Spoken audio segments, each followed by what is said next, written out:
Oh God.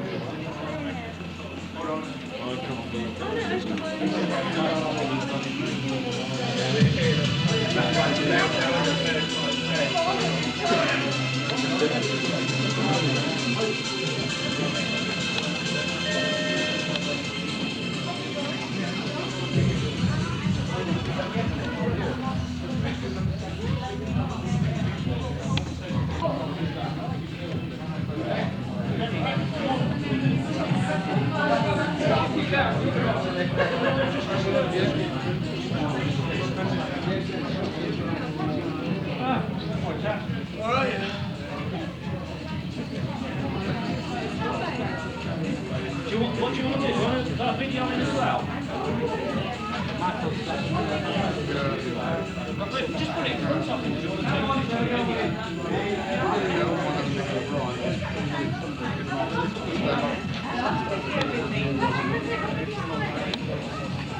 Do you want to take one from the front? Have a big queue for that one.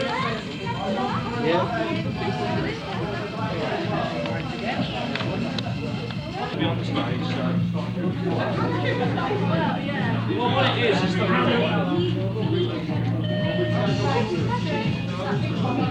well, no, but it can be linked to a video, so. Yeah, no problem. Yeah.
last night?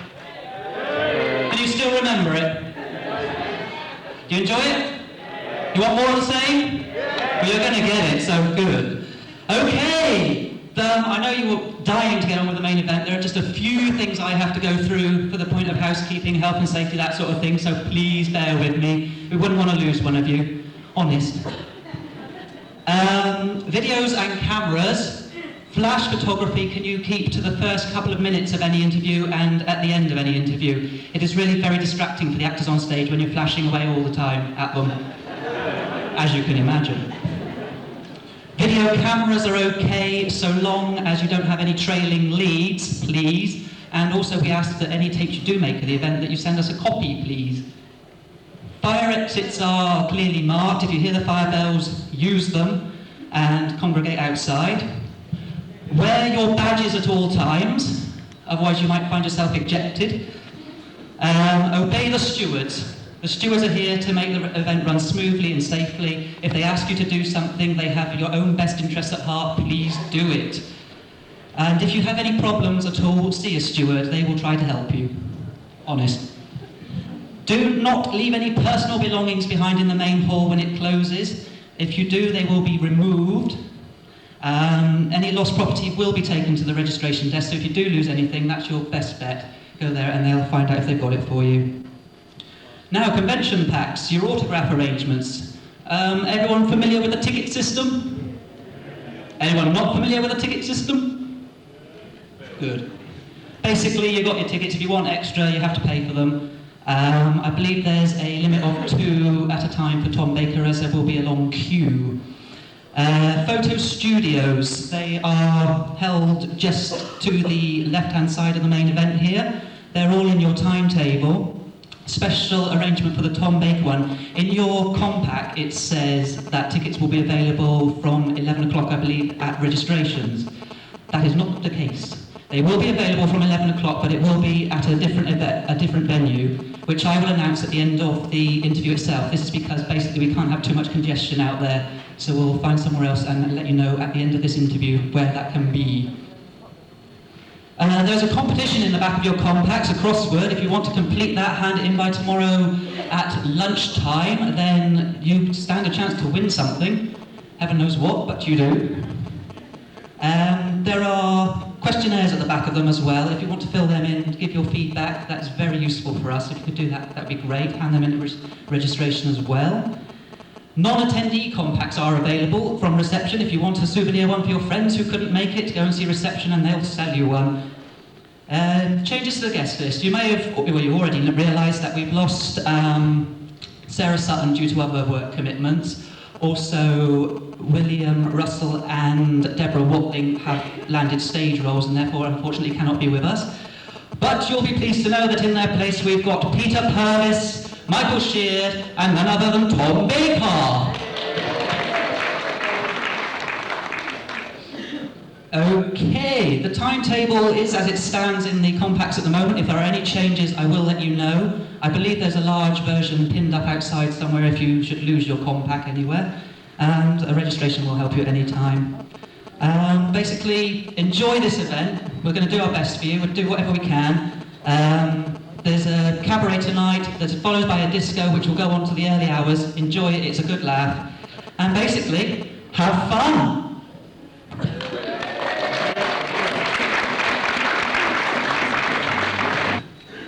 Actors often feel very much as if they're approaching death because they're out of work. And old actors who are approaching death feel this kind of pain doubly. So, because I've finished most of the things I've been involved in the last few months and don't expect to start again too soon, I was very excited to be asked to come here because, in a sense, all the years that I've been coming to these dues, I realised that I've been actually feasting and nourishing myself from the fans. Somebody said to me the other day, if the BBC brought back Doctor Who, would you play it again, they said. And I had to say, but I've never stopped playing it. You know, I never went away. I never went away because kind, good, creative, imaginative fans, loyal fans, actually kept me at it. So I never did go away, you see, because fan love is quite different from ordinary love. It's really, it is. It's quite superior. And it's superior because, unlike ordinary love, fan love actually lasts. And you see, so it lasts, and it's very consoling. And the thing is about this fandom, it's a two-way thing where you sustain. That's what I mean when I say I've never been away from Doctor Who. Something that enters the popular imagination never does go away, because television, film, of course, moving films, but the great television programs confer a kind of immortality. It's an amazing thing, that, because it's as if, for example, if you don't know an actor, you can look back and see the corpse of the work, and in that sense the actor is still alive, even though, of course, he may be old and grey and not very agile anymore. The other day I saw myself in an old film running upstairs, and I nearly fainted. It was exciting. I called my wife, and she shook her head. It was incredible to see myself just running upstairs, I thought. And all those years ago, I used to take it for granted, you know. And now, I approach it more carefully. I go upstairs very carefully. I can't run upstairs anymore. But I try to savor it, because there may come a time when I'll never be able to go upstairs. In which case, I'll have to live in a bungalow. But the sadness of in-between work is that it's as if, because we can't live without drama, no one can live without drama, but because lots of actors are head cases, they need the drama. And I think to myself, after Randall and Hopkirk and after a few other things, I was in France last week on a little job for the BBC. But in between time, I found myself, I live in the country, I was so bored the other day with no drama in my life that I actually went to visit my own grave. I didn't actually put flowers on it, because I'm not in that bad a state.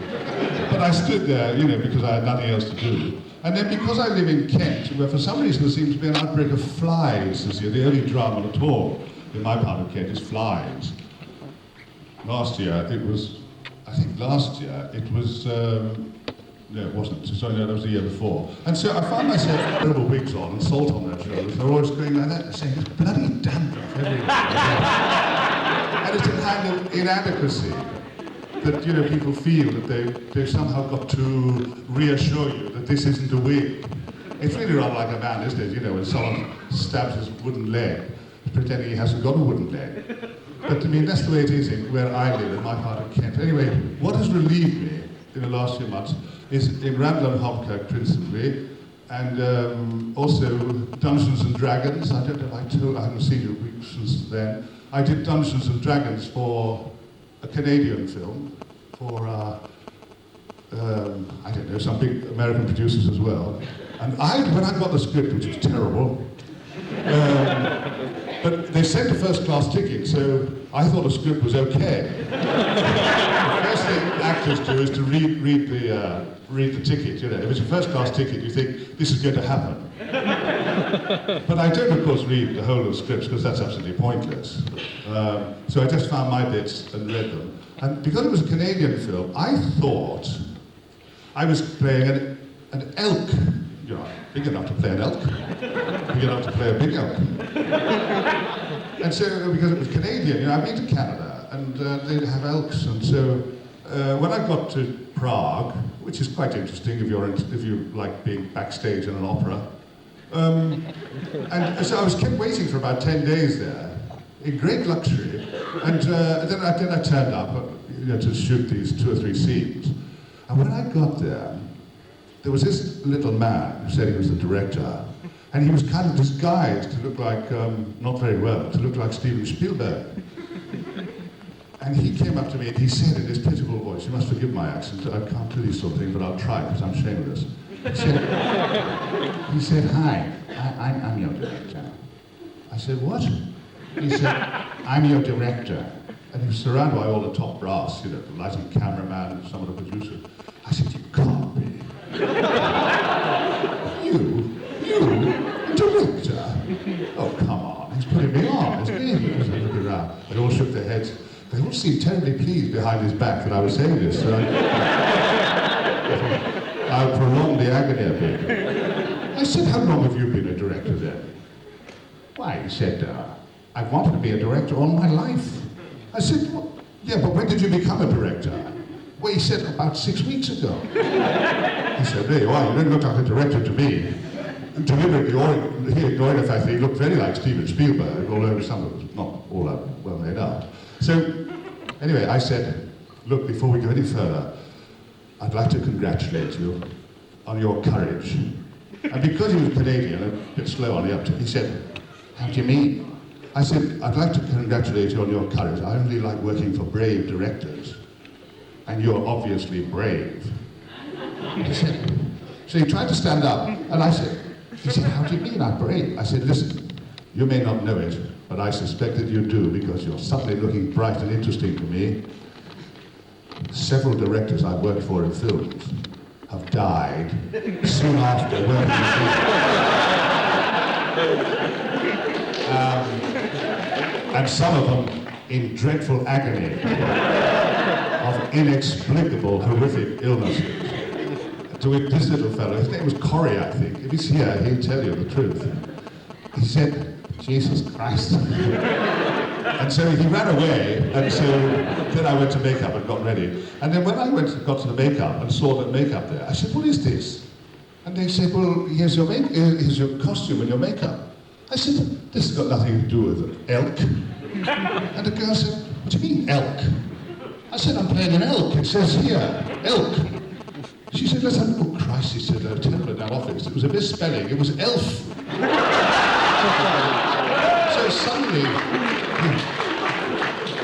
I thought, hello, these Canadians have got a sense of humor. So I went to find this little director, Corey, who was just coming out of the lavatory.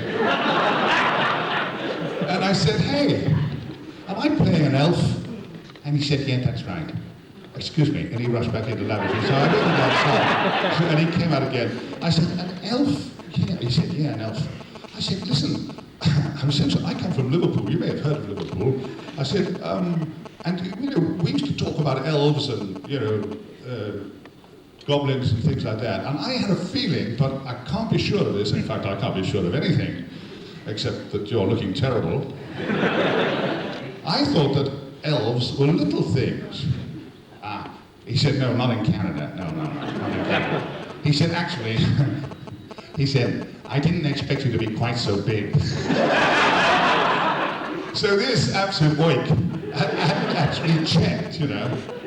Curious enough, as he was saying that, a man about 24 inches tall strolled through. And I said, is that the giant?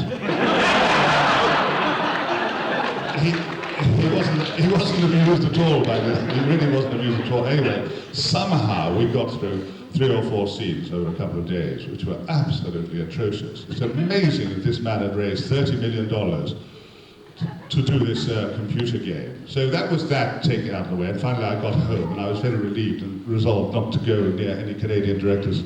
I say that actually with a little bit of reserve because I get invited to Canada a lot, you know.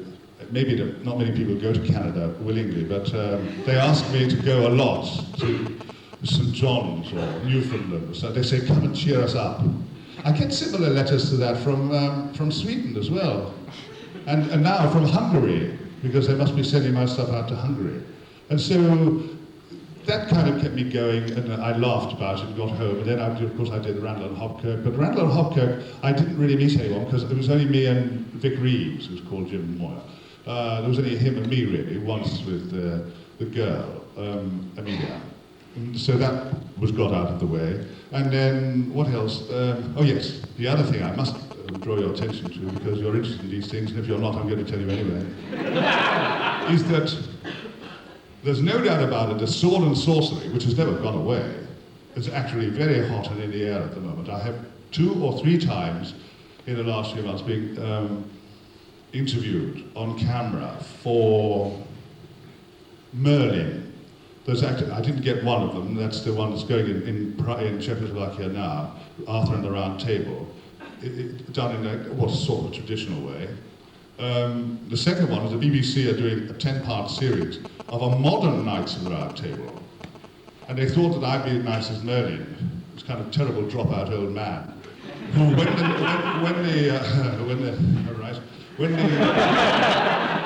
when the nation is under terrible stress, I have the power to reconstitute and recall, through DNA, I suppose, whatever that is, to recall these people. And it seems quite interesting. It really does seem quite interesting. And I'm on standby for that, so that might happen. But there's no doubt about it, it is actually everywhere now, because of Dungeons and Dragons, these 2 Arthur films going, there's something else. And I keep being sent possible ones, which I never read, and just, I bin them, and then wait for a day, and then ring up the office and say, yes, I'd be delighted to do it, knowing perfectly well that it won't happen at all, really. The only thing that I have to look forward to, for certain, all things considered, is that they're going to make Rattle and Hopcake again. They're going to do 6 or 7 more. I don't know whether they're going to be written by Charlie Hickson, but at least that's one thing to look forward to. And the other thing is, of course, I'm now, I've become sort of a writer. I do like that phrase. And I've been having some letters about my children's novel, The Boy Who Kicked Pigs. The other day I received a letter from a child in Sidcup, I think. And her name is Molly Coxell, and she said, "Dear Tom Baker, I have read your book, and it is really quite disgusting. I felt sick, but I was never bored, and I did laugh a lot, especially when he got eaten by the rats." So I was terribly touched by this. She was obviously about 9 or 10, so I wrote back and said, "Dear Molly Coxell, thank you for your lovely letter, and you really can write a good letter." And I sent her some pictures from my past, and some badges or something like that, and bunged it off with a very elaborately packed envelope. And 2 days later, I had about 12 letters, rather childish handwriting, from obviously Molly Cox's school friends, with the identical letter. They'd, written the same letter, and only one of them had sent it. So now I keep ignoring it. Now I just keep saying, "Well, thanks very much for your letter. I'm glad you like The Boy Who Kicked Pigs." But it is interesting, isn't it, that my natural, some people think wonderful bad taste, is, has a kind of echo in children's minds that they like to be disgusted. And so I'm now on with another disgusting novel called And the Scarecrows Strike Back, which is so appalling that my wife had to leave the room. When I come down from my office, I read to my wife every night, the few pages I've typed. And the other day she said, "Excuse me." I thought perhaps, it was the menopause, but it wasn't. It actually was my story. And then I heard her say to a friend on the phone, "He just won't stop reading it to me every night." And I noticed that last night, naturally you don't give up, because one of the pleasures about being loved by someone is torturing them in return. As those of you who have got partners know, that's part of the whole thing, isn't it? So my wife, to torture me, actually eats celery very noisily because she's very fit. Well, she's got tremendous jaws anyway. And so in return, I read to her every night this absolutely disgusting thing passing as modern literature. So apart from that, we're desperately happy together. It is very strange, because when I'm with my wife, who is the most wonderful girl, very intelligent except for her choice taste in men, and she's a good deal younger than I am. Well, that's because, look, I'll give you a tip here. This is the men I'm talking to. If you want to really have a good time as the twilight threatens, get involved with an archaeologist, or, if better still, an anthropologist. Because girls my wife is an anthropologist, she did anthropology at Cambridge, and the older and more raddled I get, the more fascinated she is. Yeah. She picks me over at night with a little torch. She thinks I don't notice, but I do. Because I'm still quite sentient. I may not look it, but I am. And so I go along that, but I torture her in return. And this is all part of our need to kind of create the drama in our lives, so that we can have some fun. Because without drama, without treachery, we can't live. I don't mean necessarily in our real lives, I mean in our imaginative lives. I mean, when I said I wanted to write a book about a boy, what sort of a boy, I said a wicked boy. Because you can't write, I couldn't write a book about a good boy. I suppose in a sense, the Harry Potter books are about a good boy. I'm just reading one at the moment, and he certainly seems a good boy. He's fantastical because he's a wizard. But in a realistic boy, a good boy, people are not interested in literature, in goodness. You couldn't make a play about a happy old couple. You really couldn't. It'd be death to the ratings. No one is interested in middle-aged happiness. It's fantastic that. But middle-aged murder, mayhem, recall, adultery, treachery, burying them in the backyard under the patio, and then you can really sell a lot. I think you can anyway. So I'm tapping into this sea of absolute horror and terror, and animals and cruel animals, not necessarily pretty animals, because with pretty animals, people don't like pretty animals being unkind.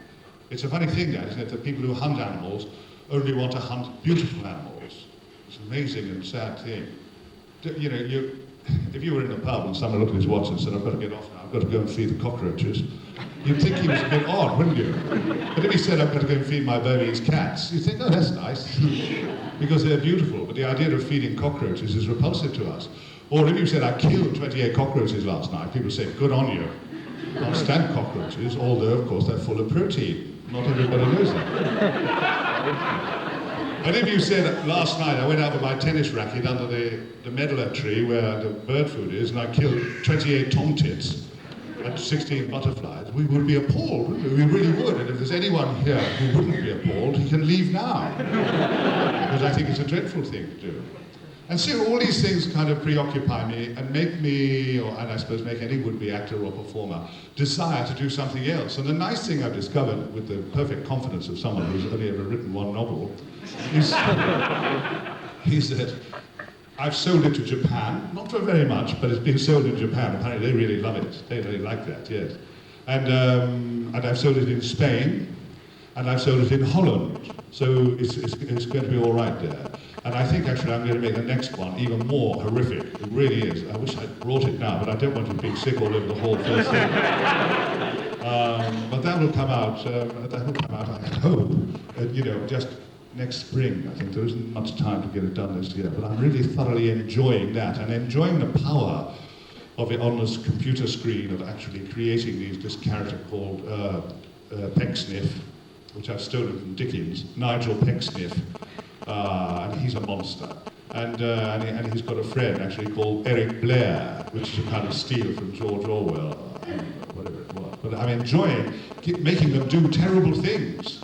And the awful thing is, no, that's not true. The wonderful thing is, when I make them do a dreadful thing, I sit there giggling, And then sometimes I pile it on because I think it's getting near time to go pour a glass of wine for my wife, and it's time to make her suffer, so that she can't drink the wine. I pour the wine out and read her a paragraph, and it puts her off her wine. And I say, do have your wine. She says, not just yet, thanks. And then it goes on.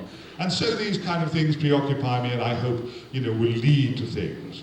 And I'm constantly sustained outside of all those efforts, by the affection and by the interest of the fans who want to know what I'm doing, or letters from abroad from people who have just seen me. And some of the fans, of course, they're not all like you, I may have told you this before, but I don't care, I'll tell it to you again. I had a letter not long ago,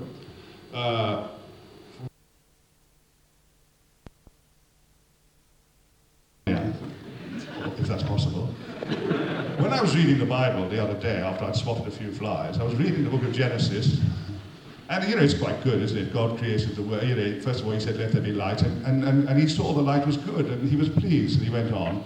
And on Thursday, he created the sun and the moon and all the stars. I thought, just a minute, where did the bleeding light come from on Monday?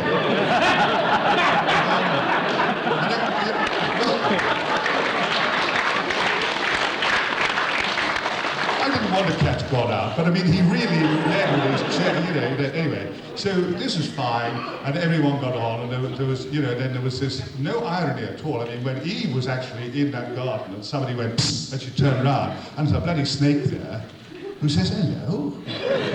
She didn't say, what's going on here? Or she didn't wake Adam up and say, there's a snake here talking to me. He's telling us to eat that apple.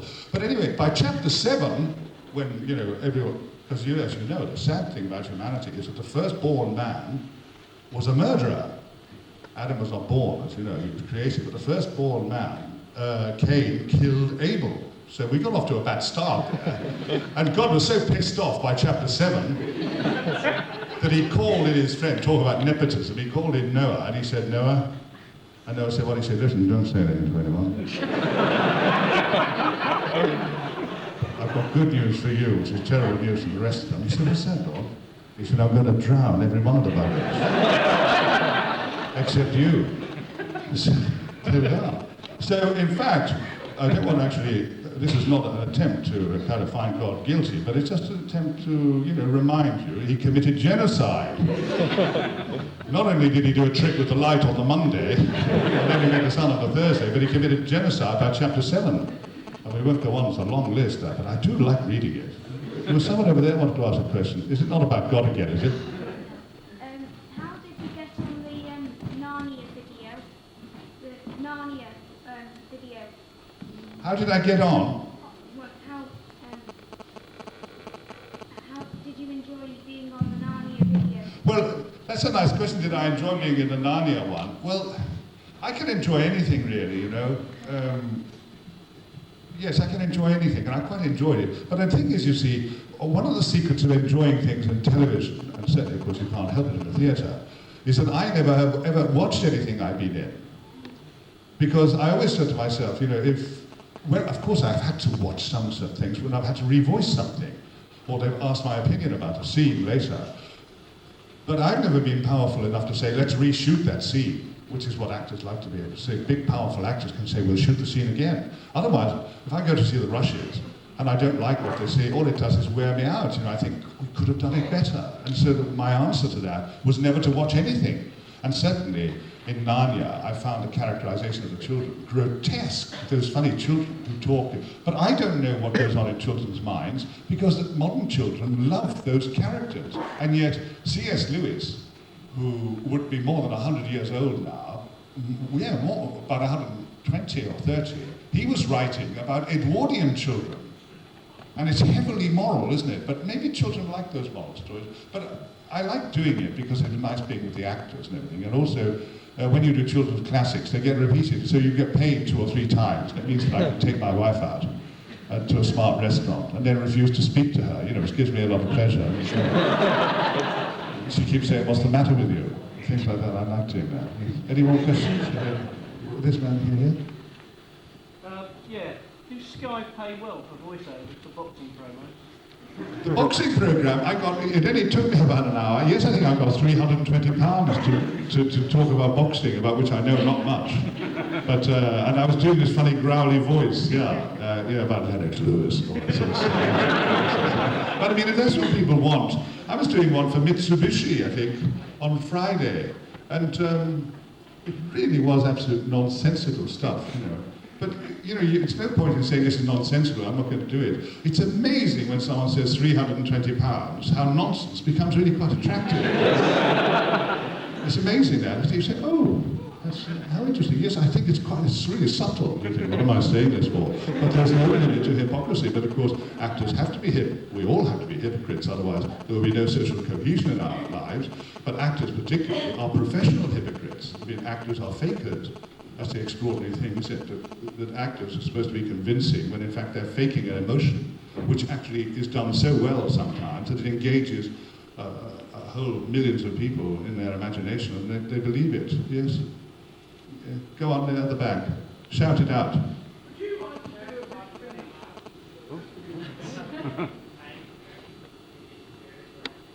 Will someone, do you want to repeat that for me? Just shout.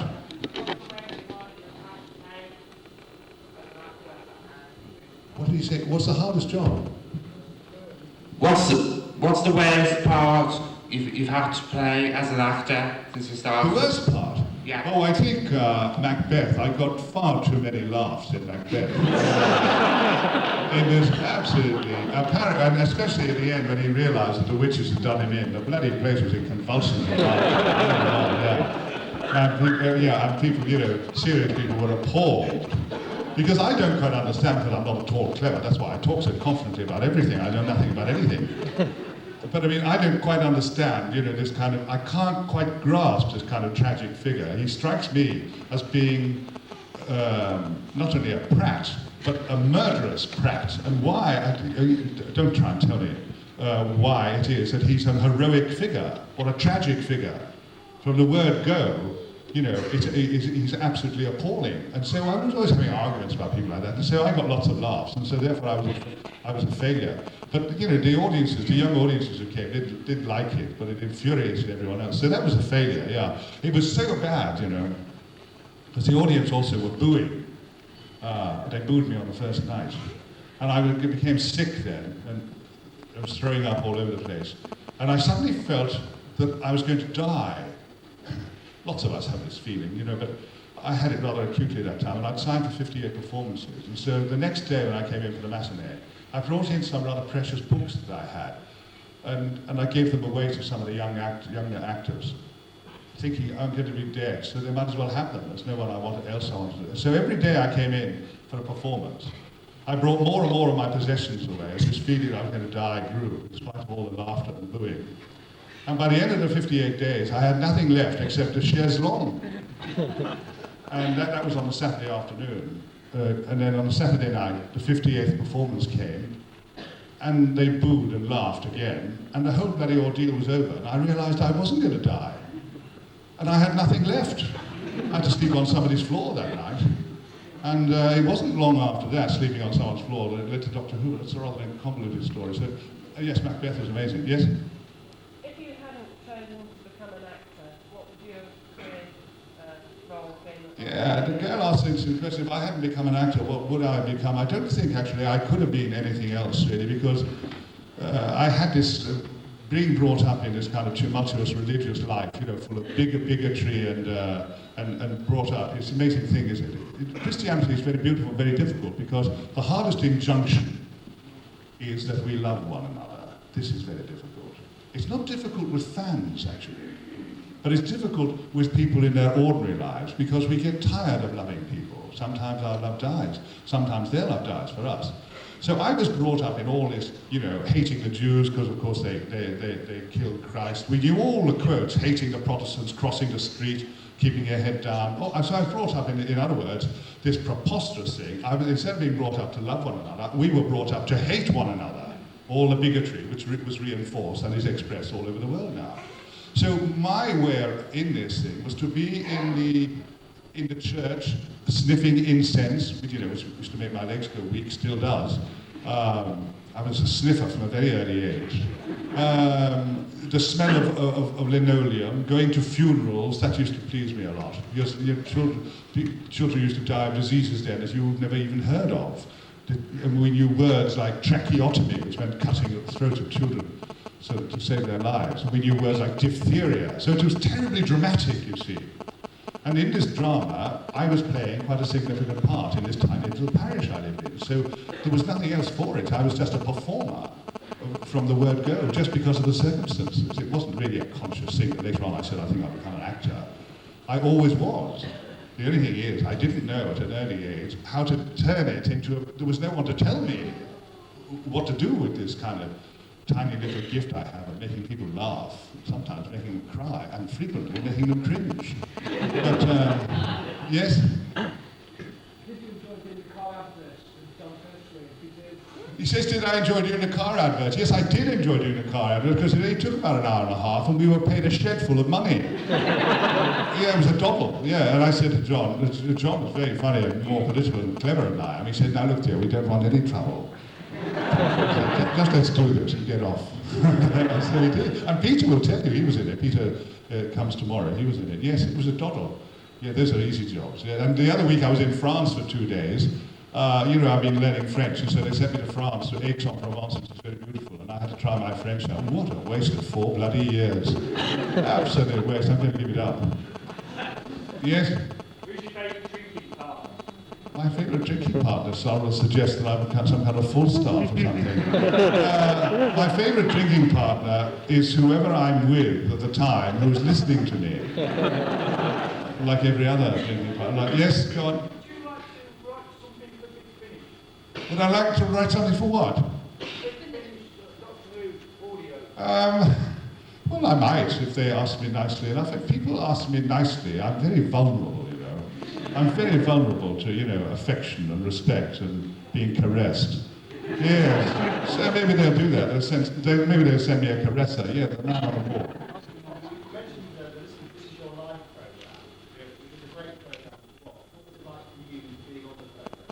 Well, being in This Is Your Life, I just knew when they caught me, two things went through my mind. I was just handing someone a copy of my book. I was set up in a bookshop quite near the studios. That was very thrifty of Thames, wasn't it? So my wife and the publisher and everyone set me up near Thames Television, who make it for the BBC, as you know. And so a Dalek came in, and I think there must have been a camera on me, as if I'm going to be impressed by a Dalek. You know, I mean, I'm seeing Daleks all the time. I was talking on a radio program, I think it was heard out this morning. There's a girl in Coventry who lives with two Daleks, one on either side of the fire. And she sits there with these two Daleks, I think her name is Judith, and she had a hell of a good time. So, I mean, I wasn't surprised when a Dalek came up. But when Michael Aspel said, "This is your life," the first thing that went through my mind, then I saw the camera, and then I realized I was holding a copy of The Boy Who Kicked Pigs. And the first thing, well, it wasn't, you know, in a sequence like that. One can think of lots of things at the same time. I thought, 9 million people watch this show, and maybe that book is in camera.